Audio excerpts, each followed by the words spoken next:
C'est des trucs qui n'étaient pas en vente depuis 20, 30 ans parce que ils étaient sécurisés par... c'était les boomers qui avaient ça. Elle a passé le contrôle technique. Je n'ai pas le droit de citer cette information sur YouTube. C'est là que nous on intervient. On capte ces opportunités avant tout le monde et on récupère les top emplacements dans des immeubles, dans des villes. On tient bon sur les négociations et on arrive à aller chercher des moins 20, moins 30, moins 40. Ça fait très plaisir. Et en immersion, on a des projets qui sont super, sur lesquels on a beaucoup d'optimisation de travaux en ce moment. Tous ces trucs-là, ils ont favorisé le désintéressement des Français sur l'immobilier. Et c'est génial pour nous, parce qu'aujourd'hui... Bienvenue à tous dans ce nouveau podcast du Café Imo. Je suis avec Martin Bourgeois, fondateur d'Edifice. Aujourd'hui, vous le savez, on va parler immobilier, on va parler actualité fiscale relative à tout ce qui est de l'investissement finalement dans la pierre en France. Je le précise, très important. On est parti pour un nouvel épisode, on va débriefer un petit peu des dernières actualités. Alors on est aujourd'hui On est le combien? À l'heure où on tourne ce podcast 12, 13 On est le 12 février, ouais. 12 février, podcast qui sortira d'ici une petite semaine. On va avoir une petite semaine de retard, donc ne nous en voulez pas. Si d'ici là, plusieurs choses sont passées. Pourquoi? Parce qu'on va commencer avec les actualités. Niveau fiscal, actualité, ça bouge pas mal, Politique aussi, on va faire un point bien sûr. Alors moi, ce que j'ai prévu aujourd'hui, fiscalité. Politique, après on va revenir sur les derniers projets pour lesquels on s'est déplacé, beaucoup de projets pour lesquels on s'est déplacé, et c'est pas prêt de se terminer puisque demain je suis en immersion avec Valérie et Emilien du côté de Bordeaux. Ouais, ça va être un chouette projet ça aussi. Ça va être un très chouette projet et je vais parler d'un truc très intéressant parce que tu sais qu'ils ont pris rendez-vous avec le maire pour négocier. Ah ouais. Des projets sur Toulouse aussi, je crois qu'il y a Axel qui a besoin qu'on se déplace dans pas longtemps. On va se faire un petit point par rapport à tout ça et évidemment on va avoir besoin de ton avis sur certains points. Et puis voilà. Mais pas que, du tien aussi. Pas que, du mien aussi, effectivement, le mien compte aussi, mais c'est important qu'on échange à ces sujets-là. Et puis ce qui va être important, c'est, comme d'habitude, comme ce qu'on fait un peu dans les points IMO, ce que j'aimerais ramener dans ce podcast-là, c'est ce qu'on a pu faire il y a 2 semaines sur le point IMO, c'est-à-dire donner la réforme ou la mesure qui va passer et donner un peu sa traduction.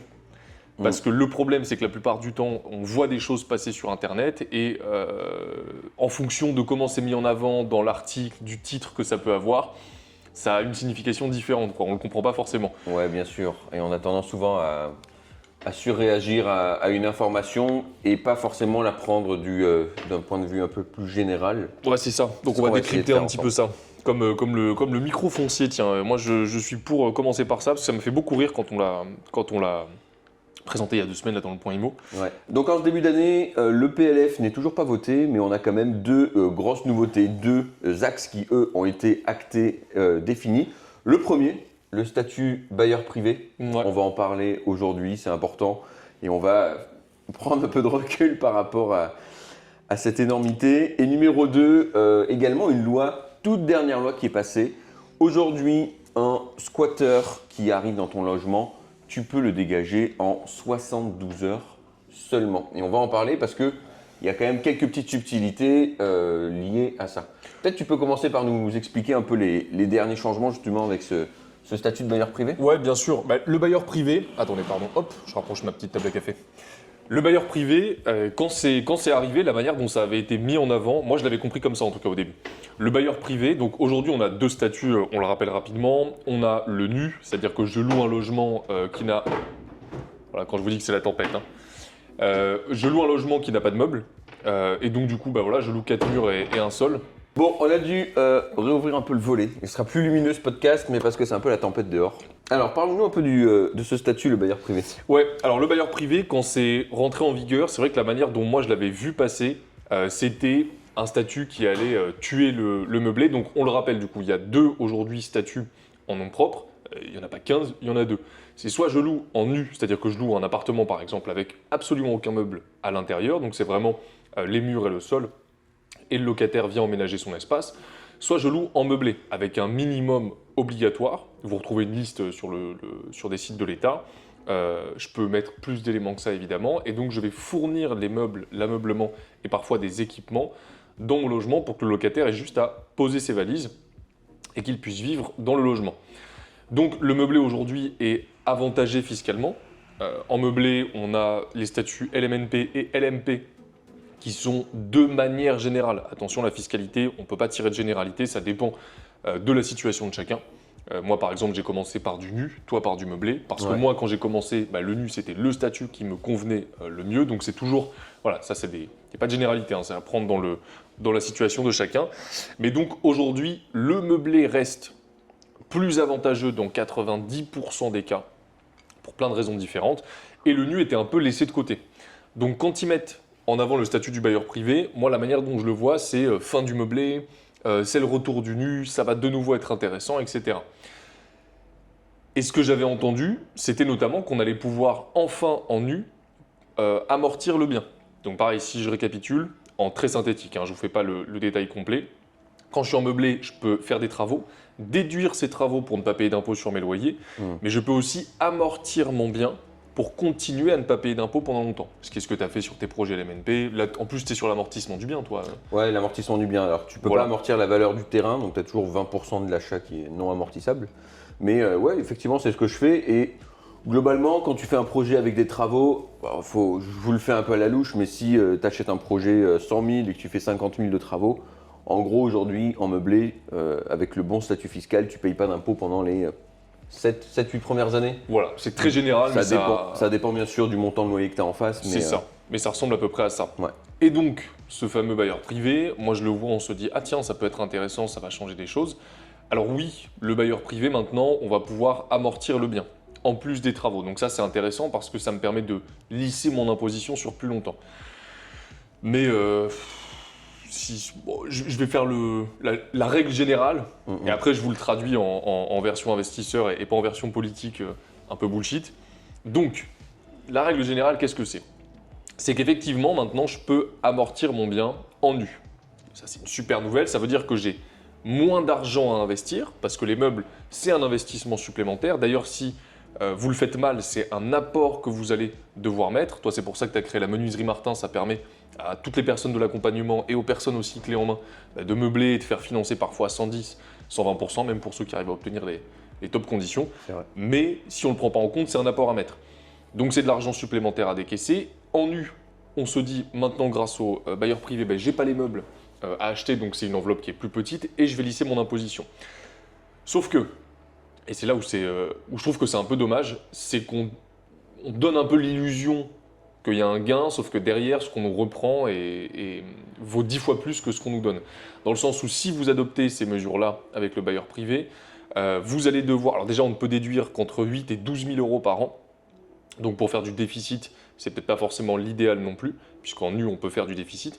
Donc je peux déduire qu'une certaine quantité en fonction de, je sais plus, l'emplacement de mon logement ou la qualité du logement, où il y a des histoires de paliers, un truc comme ça. J'ai pas plus creusé que ça parce que le statut est pas très intéressant pour moi. Mais vous avez des paliers, on peut déduire entre 8 et 12. Et si vous choisissez ce statut-là et si vous déduisez, vous allez aussi avoir l'obligation de mettre en place des locataires avec un loyer plafonné modéré, qui sera en dessous de la moyenne du secteur. Pareil, en fonction du secteur où vous êtes, ça varie. Donc en fait, si on traduit, qu'est-ce qui se passe et pourquoi est-ce que ce dispositif a été mis en place? Parce qu'on avait l'arrêt du neuf qui allait arriver. Donc vous savez, tout ce qui est Pinel, etc., c'est fini. C'est fini d'ailleurs depuis novembre-décembre 2025. C'est fini depuis novembre-décembre 2025. Donc on n'avait plus de programme neuf et donc on a créé un programme neuf dans l'ancien. Il faut vraiment le voir comme ça. Le bailleur privé, c'est le nouveau programme neuf dans l'ancien. C'est-à-dire qu'on vous donne des outils pour venir défiscaliser sur vos impôts, pour venir lisser votre imposition, mais en face, on vous met des contraintes au niveau de la location qui vous empêchent absolument de faire du rentable. En gros, c'est à peu près ça. Ce qui est dommage d'ailleurs, parce que ça aurait pu être une super réforme, mais ils s'y prennent va être un encore peu une fois compliqué. pas très bien. Finalement, si on résume le statut, c'est j'apprends à économiser grâce à l'immobilier, j'apprends pas à gagner de l'argent. Je suis toujours pas dans une dynamique où je gagne de l'argent, j'en économise un petit peu sous plein de contraintes, en ayant des loyers assez bas, donc en attirant souvent des locataires qui vont avoir tendance à être un peu plus problématiques, un peu plus de turnover, bon bref, c'est après, ce qui est un bien, positionnement aujourd'hui qui est un peu étrange, quoi. c'est un peu. Ça correspond à un gros besoin du marché, C'est ça qui est dommage. C'est que mais ça correspond à un gros besoin des locataires, pas de ceux qui prennent les risques derrière. C'est qu'en fait, moi, ce que je comprends pas, c'est cette maladie de dire chaque fois qu'on fait quelque chose, on peut pas faire gagner de l'argent aux gens. Je sais pas si tu vois ce que je veux dire. chaque fois qu'il y a une réforme, une décision, c'est comme si la volonté c'était de ne pas créer quelque chose qui permette de gagner de l'argent, juste de créer de l'illusion. Parce que c'est marrant, parce qu'ils te le vendent comme vous allez en gagner grâce à des réductions d'impôts. On te crée l'illusion que tu vas gagner un truc, et finalement, il se passe. Ouais, finalement, c'est pas faux. Parce que si pour le coup, c'était un statut dans lequel on pouvait appliquer des loyers classiques, c'est un truc que j'aurais pu recommander. Où j'aurais pu dire, effectivement, là, on a une réforme qui a été mise en place qui est super intéressante. Vous allez pouvoir gagner de l'argent. Ça peut être intéressant pour vous. Si vous êtes un peu juste au niveau des meubles, allez-y. Là, c'est très limité. Par contre, le point positif, c'est que le gros problème du neuf, c'est que j'achète neuf, je revends ancien. Ouais. Souvent avec des décotes. C'est-à-dire que j'ai acheté 100 000, j'ai fait 10 000 euros d'économie d'impôt, mais je le revends 80. Ouais. En fait, à la fin, je perds 10, quoi. Mais c'est intéressant si tu as acheté à Toulouse il y a 10 ans, si tu as acheté sur la côte basque il y a 10 ans. Dans les secteurs hyper tendus. Et globalement, il n'y a pas 50 000 secteurs qui ont vraiment surperformé comme ça pour compenser la décote qu'il y a entre le neuf et l'ancien, quoi. Ouais, c'est ça. Mais donc les programmes neufs, c'était pas top pour ça. Là, pour le coup, le micro... pas le micro foncier, le bailleur privé, je vais y arriver. Le bailleur privé, l'avantage, c'est que pour le coup, j'achète dans l'ancien, et donc je peux négocier, et donc je peux avoir des prix plus attractifs, et donc je peux plus facilement faire une plus-value à l'achat. Et je trouve que c'est l'avantage quand même par rapport au neuf, c'est que je peux me créer une plus-value à l'achat. Et si je suis quelqu'un qui est plutôt dans une démarche patrimoniale, qui n'a pas envie de créer des revenus ou quoi que ce soit, je peux faire une bonne affaire à côté de chez moi, sans y passer trop de temps et amortir du patrimoine rentable sur les prochaines années. C'est le seul petit twist où je me dis par rapport au neuf, c'est intéressant. Ouais. Mais moi, je trouve ça tellement dommage d'arriver et de tout de suite taper sur la gueule en disant bah ouais, mais maintenant les loyers sont plafonnés, enfin pas plafonnés, conventionnés.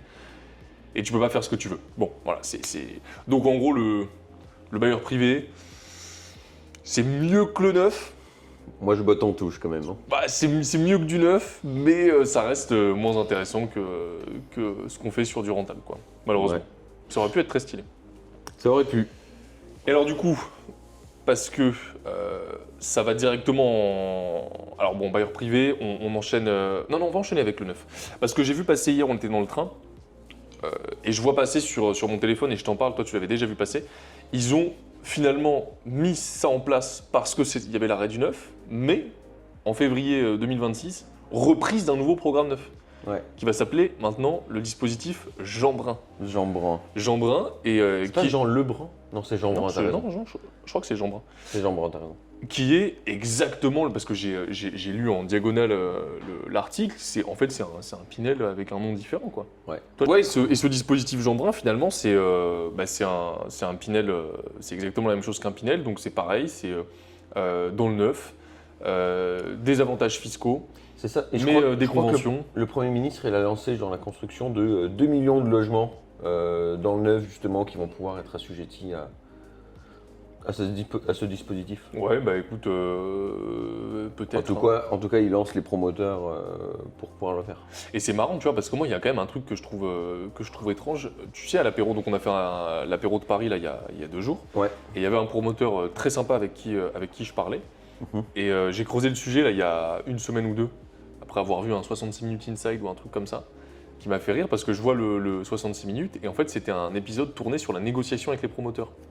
C'est-à-dire, tu arrives, tu rentres chez un promoteur, et dans l'esprit des gens, le neuf, c'est un prix fixe, non négociable. Ouais. Tu rentres, on te dit 200 000 le T2, c'est 200 000 le T2. Et du coup, le journaliste, il met sa caméra cachée, il rentre dans le bureau, etc. Et il dit, ouais, non, 200 000, moi, pour moi, ça va pas être possible, etc.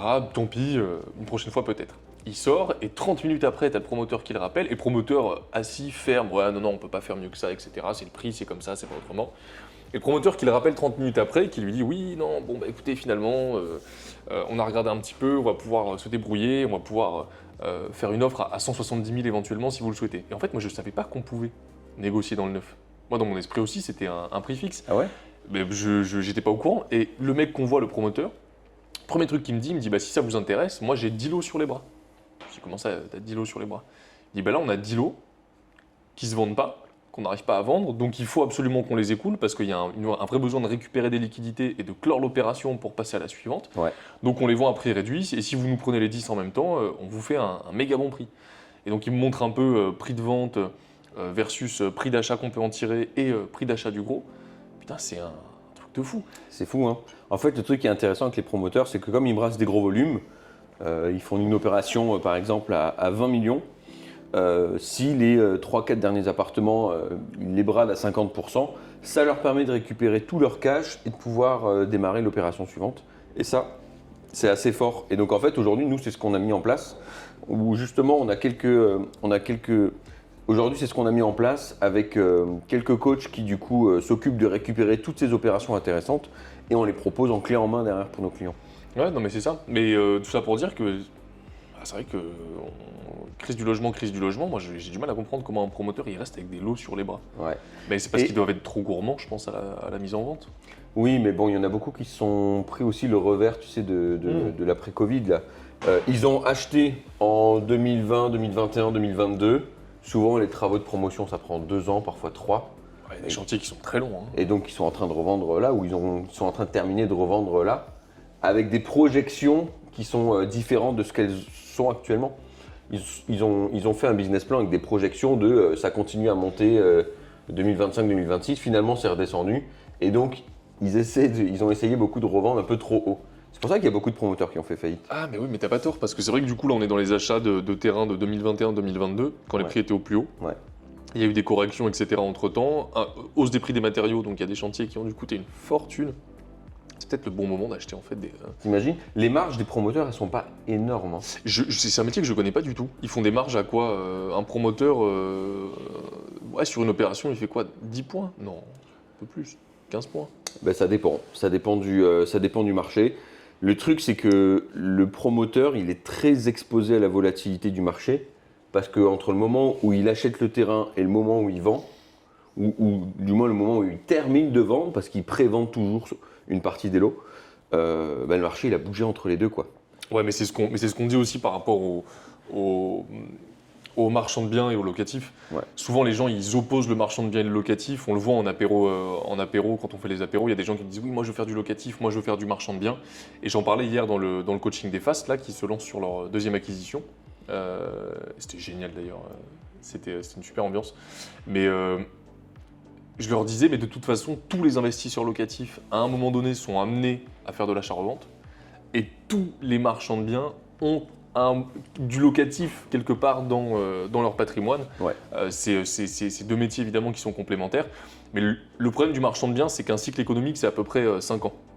Donc ça veut dire que si je me lance dans une activité marchand de biens et que j'y vais juste par exemple avec, j'avance seulement en ayant en tête le côté acquisition de travaux, mais j'oublie toute la partie économique. Et pour peu que j'achète un bien en 2021, le temps que je le rénove, que je le remette sur pied et que je le vende en 2023, le marché il a fait ça. J'ai mes coûts qui ont explosé parce que j'ai mes chevrons qui ont pris 30% en l'espace d'un an.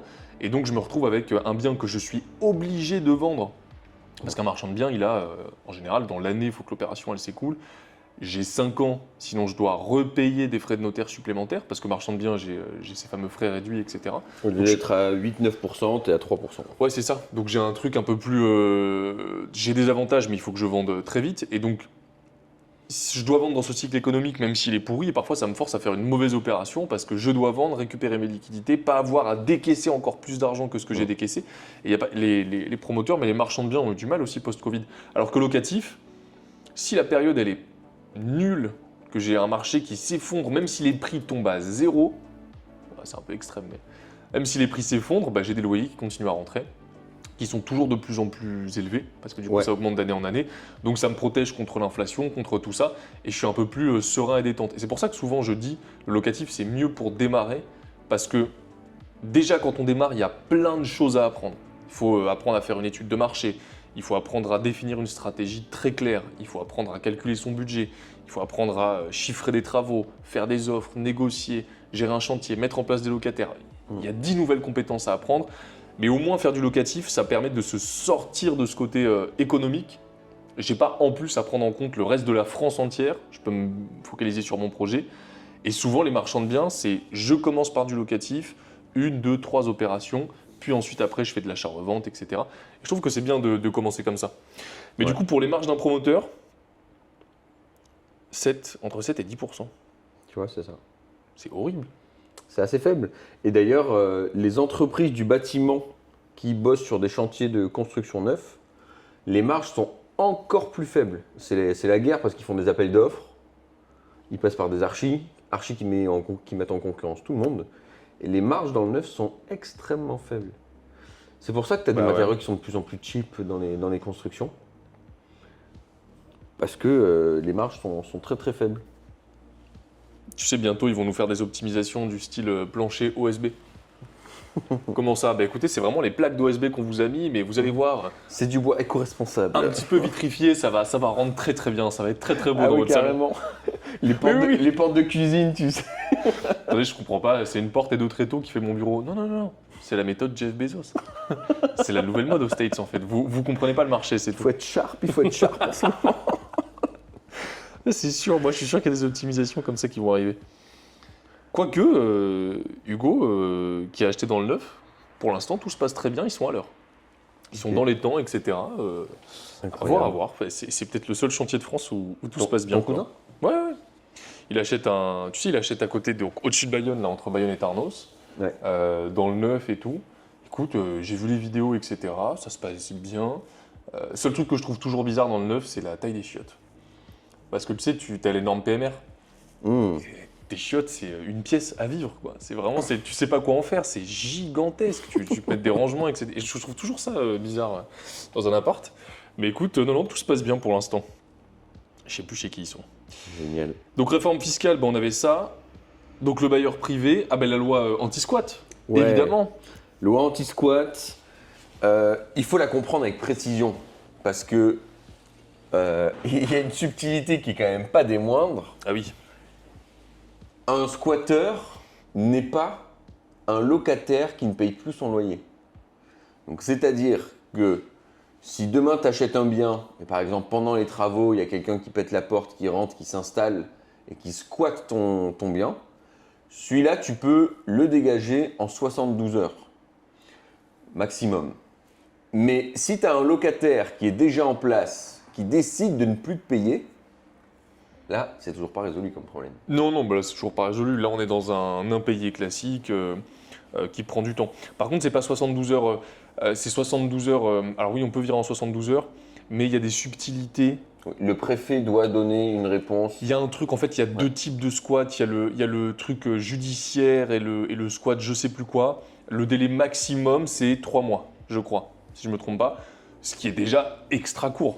3 mois, c'est quand même, franchement, c'est très vite fait. Il y a la suppression de tout ce qui est trêve hivernale, etc. Parce que la trêve hivernale s'appliquait aux squatteurs avant. T'imagines? Mais dans quel pays on vit quoi? Oh là, tu es si vieux. Ah Tu ouais. Ah, c'était mieux avant quand même. Non mais putain, En 2005, là.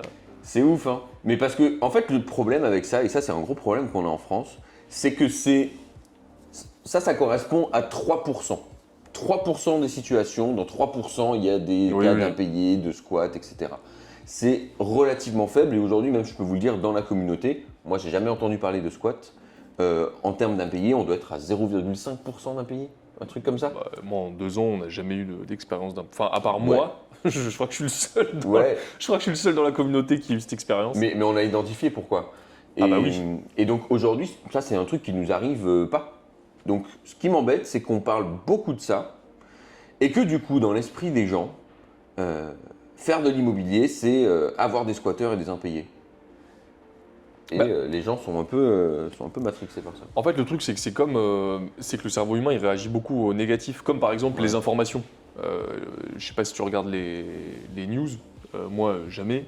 J'ai pas de télé chez moi. Moi, Enfin, j'ai pas de télé. Non. Enfin, j'ai une télé qui me sert à mettre des films, quoi, sur Netflix. Mais quand tu regardes les infos, qu'est-ce que c'est? C'est mauvaise nouvelle, mauvaise nouvelle, mauvaise nouvelle, mauvaise nouvelle. Et moi, je trouve que ça te pourrit le cerveau parce que tous les soirs de la semaine, à 20h, tu regardes un truc qui t'explique tout ce qui va pas dans le monde. Ça prend que des. Justement, on va prendre la petite boulangerie qui ferme parce qu'il y a le grand supermarché qui a ouvert. On va prendre le squatter qui empêche une famille de revenir chez elle. On va prendre toutes les catastrophes naturelles possibles et inimaginables. Alors qu'en réalité, le négatif, peut-être à l'échelle du monde, c'est je sais pas, 5% de problèmes pour 95% de trucs qui se passent bien. Mais ce qui fait, et c'est pas pour rien que les infos c'est du négatif, c'est parce que c'est ça qui retient l'attention, qui retient les gens. Et donc c'est clair. pareil, dès qu'il y a des impayés et des problèmes, c'est surexposé, surmédiatisé, surmis en avant, parce qu'on joue sur tous les leviers de la peur, de l'insécurité, qui poussent les gens à rester. Ils sont super forts la télé, hein. C'est pas pour rien que les infos c'est ça, c'est 100 ans de télé, c'est 100 ans d'itération, on voit ce qui marche le mieux avec les gens et qui retient leur attention. Mais donc il y en a très peu effectivement. On a l'impression qu'il y en a beaucoup parce que c'est surmédiatisé, parce que est-ce que c'est intéressant par exemple de mettre une news Eh ben voilà. Donc aujourd'hui, Martin loue son appartement et tout se passe bien. Et vraiment, ça fait 2 ans qu'il touche ses loyers tous les premiers du mois. Vraiment, même les locataires ont mis un coup de peinture dans le logement, il est encore mieux qu'avant, c'est génial. Martin, votre témoignage, ça n'existe pas. J'ai une chance incroyable, les chiottes n'ont pas été bouchées depuis environ 3 ans dans cet appartement. Vous entendez ça, les chiottes ne sont pas bouchées. Mais attendez, mais dites-nous en plus. Ben regardez, les joints de la salle de bain ont été entretenus. Ils m'ont refait les joints de la salle de bain. Je veux dire, on se fait déjà chier là. Franchement, c'est nul.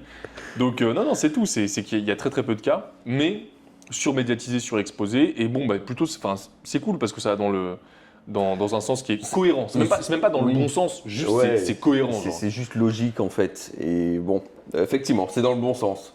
Ça va dans le bon sens pour nous, mais... T'imagines, je te squatte, après je te dis non, attends, tu peux pas me virer parce que là c'est l'hiver. C'est pas ok, mec. Mais donc, non, mais c'est ça. Et du coup, ce que ça traduit au global, c'est ce qu'on disait aussi dans le point IMO, c'est que les réformes, elles vont plutôt dans le sens des investisseurs, quand même, malgré tout, même si ça reste un peu timide et un peu timoré, ça va dans l'autre sens de, il y a une crise du logement, il faut la résoudre. On va laisser peut-être aux investisseurs un peu plus de lest pour pouvoir rénover, acheter, etc. Et j'ai hâte de voir ce qui va se passer plus tard. Politique, justement. Politique, un truc très important.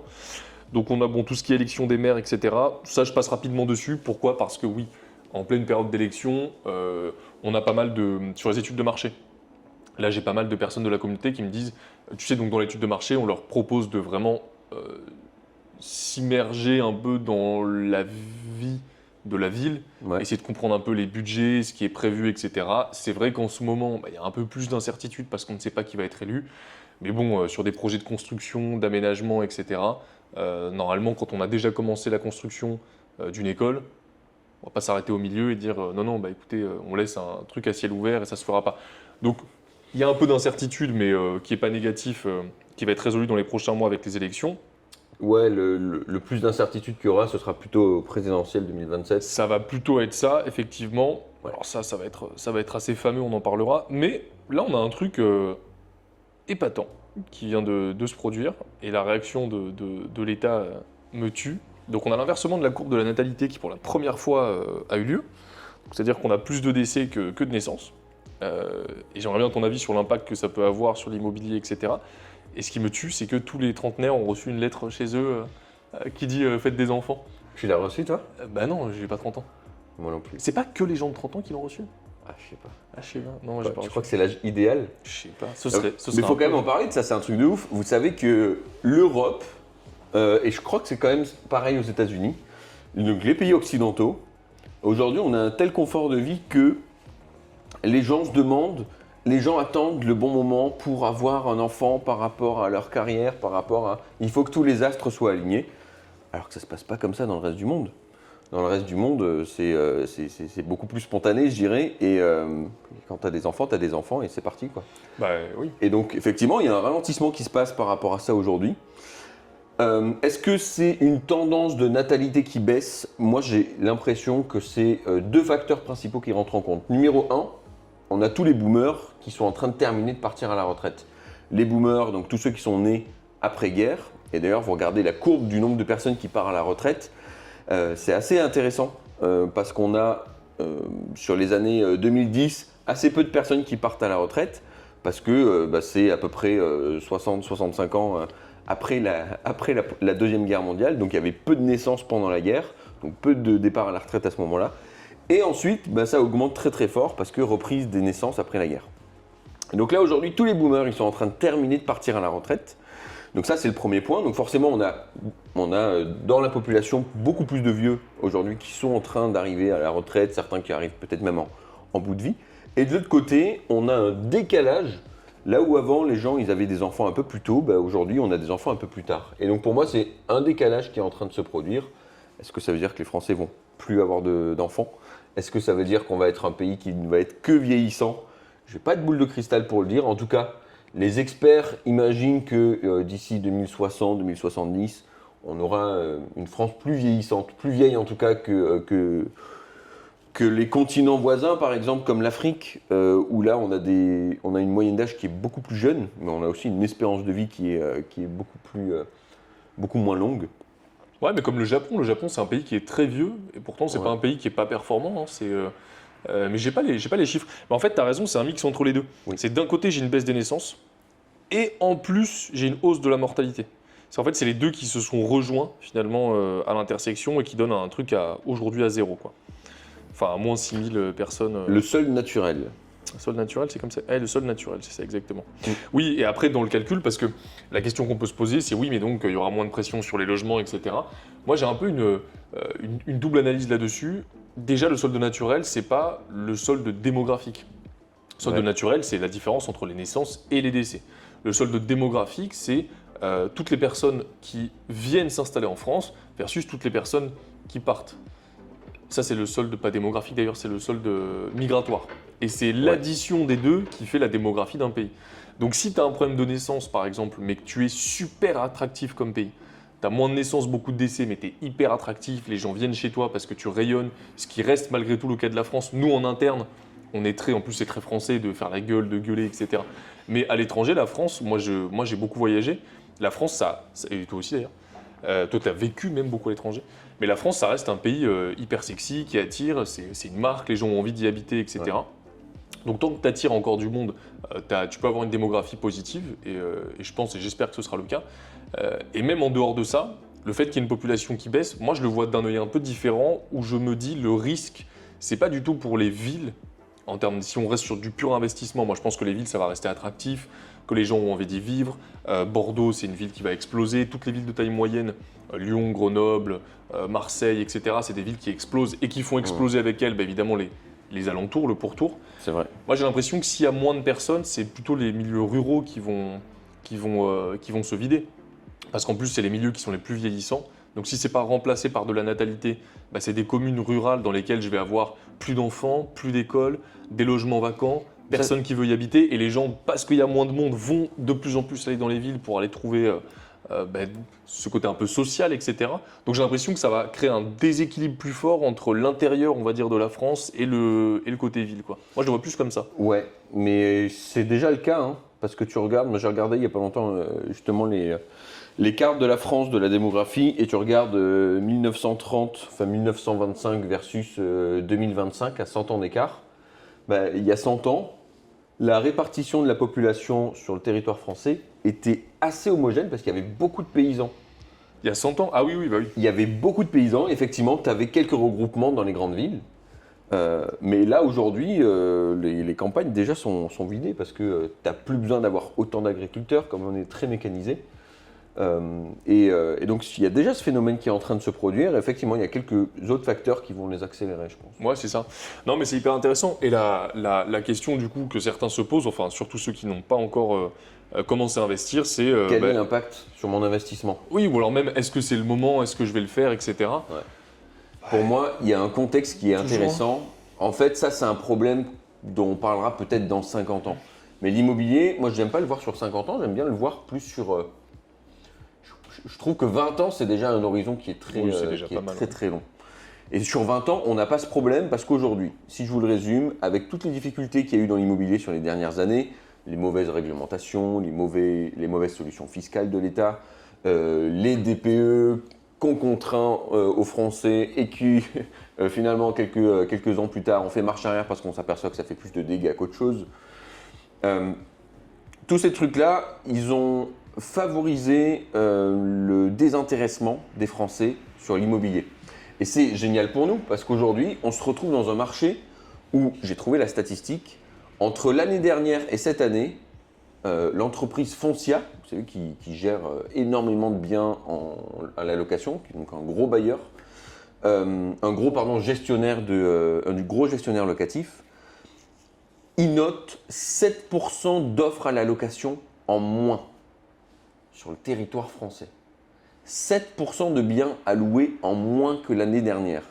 Avec de l'autre côté, une pression sur des logements qui sont de plus en plus anciens, un parc immobilier vieillissant et des pressions fiscales. Et donc ce qui est en train de se passer, c'est qu'il y a un désintéressement de quelques Français sur l'investissement locatif. De l'autre côté, il y a une tension locative qui explose, qui devient de plus en plus tendue. Ça devient difficile pour beaucoup de locataires de se loger. En fait, c'est pour moi se positionner en tant qu'investisseur aujourd'hui, c'est devenir incontournable demain. C'est se positionner dans un timing qui semble pas favorable pour beaucoup de personnes, mais qui en fait, si on regarde factuellement les faits, on est pile poil dans le bon timing pour se positionner. Non, mais de toute façon, pile poil le bon timing, alors oui, je le comprends, mais même ça, c'est un discours que j'aime pas, dans le sens où le meilleur timing, c'était hier, quoi. Ouais. C'est toujours pareil, c'est dans l'investissement, mais peu importe. Moi, j'ai investi dans les cryptos quand le Bitcoin était à 8000 balles. Déjà à l'époque, je me disais putain, j'aurais dû investir plus tôt, etc. Ça m'a permis de me lancer en immobilier aussi quelque part. Ouais. Et moi, ça, par exemple, j'en ai parlé. Je me souviens à l'époque, j'en ai parlé à tous mes potes, etc. Personne ne l'a fait, je suis le seul à l'avoir fait. De toute façon, la réponse à tous les problèmes, c'est l'action. C'est de passer à l'action, c'est de faire des choses. Tu vois, j'ai rencontré. Attends, c'était Joss, c'était Ricky à l'apéro de Paris. Ouais. On échange, on discute, adorable Ricky, super sympa, qui me dit voilà, moi j'ai fait 2 investissements aujourd'hui, à côté de chez moi, en Ile-de-France, etc. Et c'est 2 investissements qui me rapportent pas. Je suis à l'équilibre et un peu gêné, il me dit ouais bon bah voilà du coup j'ai fait cette erreur, malheureusement je suis à l'équilibre, j'ai pas fait comme toi, à commencer par du rentable. Je lui dis mais attends mais c'est génial.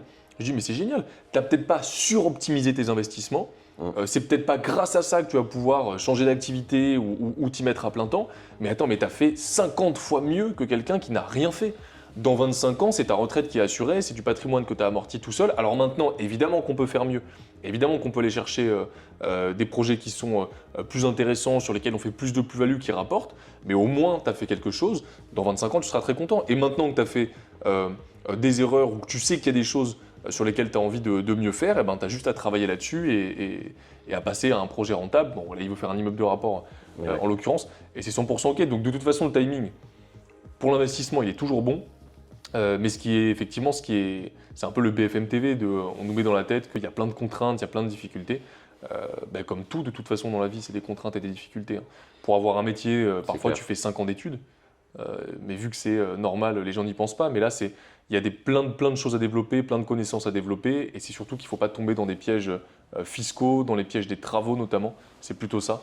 Ouais. Et c'est pour ça d'ailleurs qu'on fait autant d'apéro IMO et qu'on rencontre autant d'investisseurs. C'est pour discuter avec eux de ces stratégies, de ce qu'il faut mettre en place pour réussir son investissement, pour ne pas se tromper sur l'année 2026. Mais le timing, on le voit, tous les apéros sont blindés. Paris, c'était de la folie à l'apéro. On était 40. on était 40 dans la salle, 40 à l'apéro. Les gens ne partaient pas. À 22h30, il a fallu qu'on mette tout le monde dehors parce que sinon on n'allait jamais manger. Les gens étaient là, ils avaient envie de parler, d'échanger, de discuter. Et c'était vraiment cool d'ailleurs. Non mais politique, comme d'habitude, on en reparlera. Donc le contexte, moi ça me fait pas plus peur que ça. Et je m'arrêterai pas d'investir en tout cas. Petit point sur les... Ouais, je voulais faire un petit point sur les immersions peut-être. Parce qu'on en fait beaucoup.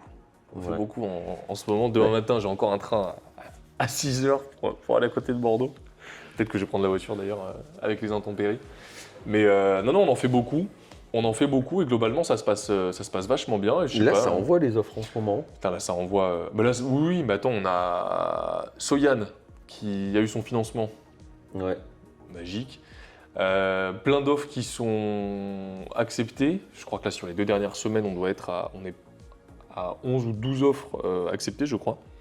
Toujours pour des projets rentables, etc. C'est incroyable. C'est un timing qui est très bon. Entre les banques qui financent très bien, là on l'a vu sur les premiers crédits de 2026, on a du 110%, on a du 25 ans, même sur une SCI à l'IS, on a eu du 25 ans. On a le retour du différé total, mais ça on en parlait déjà il y a quelques semaines, donc je ne reviens pas dessus. Pour l'instant ça se poursuit, ça continue, donc c'est magnifique. Plein d'offres qui sont acceptées sur des super négociations, on tient bon sur les négociations et on arrive à aller chercher des -20, -30, -40. Donc ça fait très plaisir. Et en immersion, on a des projets qui sont super, sur lesquels on a beaucoup d'optimisation de travaux en ce moment. Et tu as vu des projets qui sont achetés en ce moment, c'est quoi la majorité? C'est des décès, des reprises, des biens qui n'étaient pas à la vente depuis des décennies, des immeubles plein centre-ville, super emplacement, avec la vitrine commerciale bien placée. Et c'est des trucs qui n'étaient pas en vente depuis 20, 30 ans, parce que ils étaient sécurisés par c'était les boomers qui avaient ça. Et aujourd'hui, les boomers, comme ils partent à la retraite, ils liquident une partie de leurs projets qui sont extrêmement bien placés.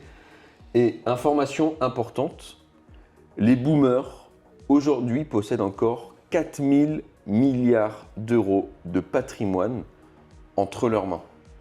Et c'est des projets, comme ils ont des top emplacements, ça ne fait pas baisser le marché quand ils revendent leur patrimoine, parce que quand tu pars à la retraite, quand tu arrives en fin de vie, que tu penses à la succession, que tu commences à liquider ton patrimoine, ça ne fait pas bouger le marché, parce que comme c'est des top emplacements, tout part en off-market. Tout part en off-market et ça ne fait pas bouger véritablement le marché comme ça pourrait le faire bouger si c'était massivement diffusé sur tous les sites de petites annonces. Et c'est là que nous, on intervient. On capte ces opportunités avant tout le monde et on récupère les top emplacements dans des immeubles, dans des villes. Le dernier immeuble que j'ai fait l'année dernière, c'est ça. C'est un garage, un mec qui avait un garage moto. Il possédait le hangar de 450 mètres carrés et il avait le T3 à l'étage. Il avait une maison attenante en T3. Et je rachète l'ensemble parce qu'à la fin de son activité, le mec ne trouve pas de repreneur pour son activité. Donc il décide d'arrêter son activité et de revendre l'ensemble immobilier. Oh, d'ailleurs, ça c'est un autre sujet, le nombre d'entreprises qui vont être à racheter et le nombre de personnes qui ont grandi dans l'illusion de ma retraite, c'est mon fonds de commerce. Ah ouais. Et qui ne vont pas réussir à le revendre. Oh, ça va faire mal, très très mal ça. Aujourd'hui, il y a beaucoup plus d'entreprises à reprendre que de repreneurs. De repreneurs, ouais. Donc effectivement, il y a un marché assez ouf qui est en train de se dessiner par rapport à ça. Bah, le marché qui est relativement ouf quand tu es entrepreneur investisseur, c'est de te dire je rachète pas le fonds, je rachète juste les murs. Et je crée moi-même mon fonds à partir de zéro. Pourquoi je vais racheter 100 000 euros à un fonds de commerce, 200 000, 500 000 euros, si je peux juste le faire moi-même en fait et dégager du bénéf. Et après, j'ai l'impression que ça va aussi amener plus de concepts. Avec des concepts un peu plus novateurs. De toute façon, c'est un peu la destruction créatrice, quoi. En fait, le concept, pour moi, le timing à saisir, c'est que qui sont les personnes qui héritent du patrimoine des boomers? En gros, c'est nos parents. Toutes les personnes qui ont généralement, là, en ce moment, entre 45 et 55 ans, parfois 60. C'est tous les enfants des boomers. Et ce qui est incroyable, c'est que c'est une tranche de la population qui a du coup pas mal de moyens, parce qu'ils ont déjà 40 ans, 30 ans de carrière. Donc ils ont beaucoup de moyens, ils héritent de biens familiaux qui les intéressent pas souvent, et ils se retrouvent investisseurs malgré eux d'un patrimoine mal optimisé, sur lequel il n'y a plus de travaux, plus de charges à déduire. Et donc soit ils vont revendre ces biens, soit avec une bonne optimisation, ils arrivent à les re-rendre rentables. Et donc il y a ça, il y a un marché énorme qui va se dessiner là-dessus dans les prochaines années. Et numéro 2, les boomers stockaient énormément de meubles, faisaient beaucoup de collections, Ça, ils c'est avaient ton côté énormément menuisier, ça. de choses. Mais en fait, c'est vrai. C'est des personnes qui stockent beaucoup. Alors qu'aujourd'hui, la nouvelle génération, on est plutôt minimaliste, on vit souvent dans des plus petites surfaces, on ne possède pas énormément de meubles, énormément de choses. Mais du coup, il y a un décalage qui se crée entre les deux. Ça me fait trop rire, ça me fait penser, tu sais, sur le réel où tu parles de résidence principale versus résidence locative, Ouais. où les gens ils commentaient, ils disaient oui, il vit dans 50 mètres carrés, c'est pas cohérent.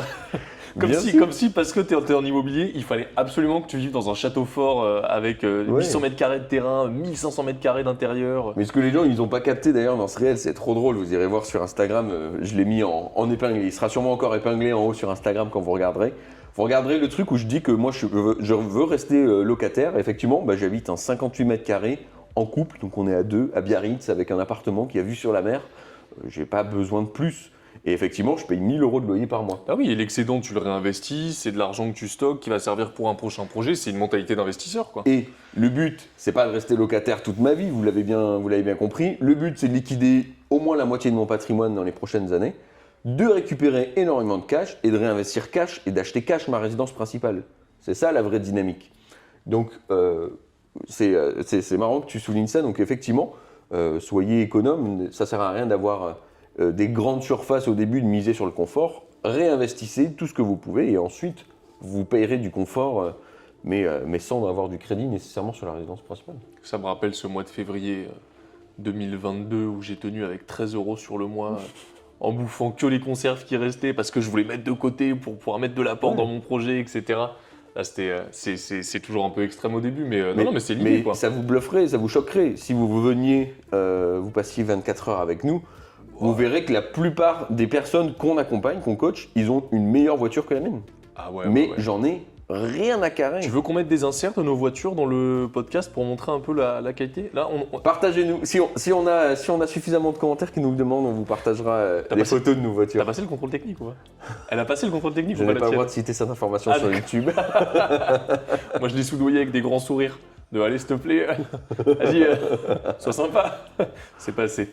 Non, mais ouais, et d'ailleurs, tu parlais de ton projet. Super intéressant. Vous le savez, sur cette chaîne, maintenant, on poste donc une vidéo toutes les semaines. Des vidéos, donc des podcasts, des nouveaux concepts et aussi des immersions collectives et sur des projets de clients. Et on a fait l'immersion de ton immeuble. Donc c'est super intéressant parce que tu en parles, mais si vous avez envie de voir à quoi ressemble ce projet, si vous avez envie de voir, d'ailleurs je vous mettrai je crois que c'est là du coup. Là. Je vous mettrai la vidéo quelque part, cliquez dessus et allez voir justement comment est-ce que Martin a optimisé un entrepôt et une maison ultra mal optimisée en 3 appartements et un entrepôt extrêmement rentable. Dans la ville d'ailleurs où j'investis, on est dans la même rue, c'est marrant. Et vous avez tout, vous avez le détail, vous avez les optimisations, vous avez donc on était avec 10 personnes de la communauté, une dizaine qui sont venues sur place pour comprendre justement les optimisations, comment réduire les coûts, etc. Et vous avez la visite complète du projet, donc si vous êtes curieux et que vous avez envie de voir à quoi correspond une optimisation, une découpe d'un projet, allez-y parce que c'est super intéressant. Et on a aussi d'autres vidéos d'immersion clients qui peuvent être, qui sont déjà là et qui vont arriver, quoi. Carrément. Mais effectivement, voilà. Beaucoup de reventes. Nicolas, on a fait l'immersion il n'y a pas longtemps. Nicolas, super immeuble. Oh, on vous mettra une photo là. On vous mettra une photo de la façade de l'immeuble. Magnifique. La façade, elle est magnifique. C'est typiquement le genre de projet dont on était en train de parler. Immeuble magnifique, patrimonial, super bien placé. Ouais, c'est ça. On a 1, 2, 3, 4, 5 ou 6 appartements. Je l'ai fait il n'y a pas longtemps, je sais même plus. Budget total 300 000 euros. Moins que ça. C'était à moins de 300 000. Ah non, c'était peut-être à 300 000, ouais. J'ai vu 116 de travaux, achat à 2. Oh oui, non, mais c'est toi qui as raison. C'est toi 200. qui as raison. On est sur les 300 000, oui. Ouais. Je sais pas pourquoi j'avais un prix. 300 000 euros, 5 appartements. Dans un secteur où il y a de la tension locative, où ça se louera toujours. Et extra rentable. Extra rentable parce que Nicolas, au début, quand on va sur son projet, au niveau. Ce qui était super intéressant, et en plus, Nicolas, il est dans le bâtiment. Mais c'est que être dans le bâtiment ne veut pas dire connaître les optimisations d'un projet locatif. Ouais. Et Nicolas, et on va finir avec ça, Nicolas, ce qui était super intéressant, c'est que lui, il était dans un niveau de rénovation et de prise de tête un peu trop important. Par exemple, il y a des cuisines qui sont en bon état qu'on peut conserver, on va juste changer le plan de travail. Ouais. Lui, je refais tout. Je refais à neuf. Voilà, il y a des carreaux par exemple dans le salon, parce que c'est des cuisines dans le salon, c'est des grandes pièces de vie, et il y a des carreaux qui correspondent à l'endroit où tu mets la table à manger. Et Nicolas, il me dit, je fais tout sauter, je refais l'intégralité du placo, je refais les raccords, je reprends tout, je repeins tout. Parce que Nicolas, puisqu'il est dans le bâtiment, lui, il va faire quelques travaux, et on a défini très précisément lesquels, parce que sinon après ensuite c'est surcharge de travail et c'est infernal. Mais bon, mettre un coup de peinture, typiquement, c'est ok, ça permet d'économiser beaucoup, etc. Et en fait, lui, il y a plein de petites choses comme ça qu'il voulait faire. Casser des sols pour les refaire, enlever des carrelages, refaire des bouts de mur, refaire des cuisines de A à Z, etc. qui ne nécessitaient pas qu'on le refasse, qui coûtaient beaucoup plus cher et qui lui prenaient beaucoup plus de temps. Et l'un dans l'autre, on a économisé énormément sur son chantier, sur toutes ces petites optimisations, et surtout ensuite dans la gestion, la location, le type de location qu'il va pouvoir faire. Il passait d'un projet qui était rentable mais plus patrimonial, et c'était son souhait, à un projet qui est aujourd'hui qui va lui rapporter plus de... On n'est pas très loin des 1 000 € de cash flow, je crois. C'est ouf, hein. On est passé de 300 à 1000 avec un budget de travaux bien optimisé, des devis qu'on va réussir à tirer vers le bas, mais pas tirer vers le bas, pas qualitatif. Tirer vers le bas, ça va être très beau, très propre, mais on évite de se surcharger de travail pour rien. Et des méthodes de location hybride qui sont super intéressantes. Donc non, très intéressant. Et d'ailleurs, il y aura l'immersion dans un mois, je crois qu'il va être posté, un truc comme ça. Ouais, on vous la publiera sur. Ouais, sur on aura YouTube. l'immersion qui sera publiée. Génial. Bon, messieurs, dames, on arrive à la fin de ce podcast. Si ça vous a plu, n'oubliez pas, abonnez-vous à cette chaîne, éclatez-moi la barre des likes.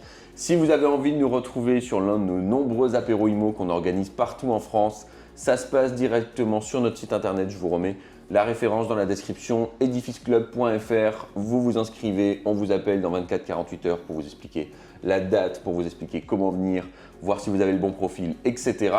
Et on se rencontre gratuitement partout en France pour que vous puissiez découvrir un peu ce qu'on met en place avec ces centaines d'investisseurs qu'on accompagne. Messieurs, dames, on vous dit à la prochaine et défoncez tout sur vos investissements. Ciao!